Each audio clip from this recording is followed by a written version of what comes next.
Não avisaram. Ah, se o Jax, olha, ele levou uma vida para conseguir a liberação do corpo. Quando conseguiu, foi assim, de repente. A gente tentou te avisar, mas você tinha saído, então a gente achou melhor enterrar antes que ela descongelasse, né? A Janaína estava congelada? Saiu assim. Bom, eu já fui indo, porque meu capitão de fregatas ficou do Mário.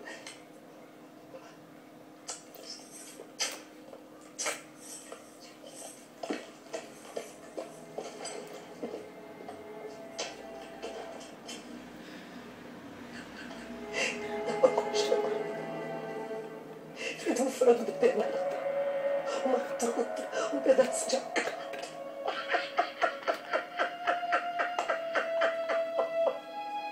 Imagina, logo a Janane. Ela tão orgulhosa de ser tão quente.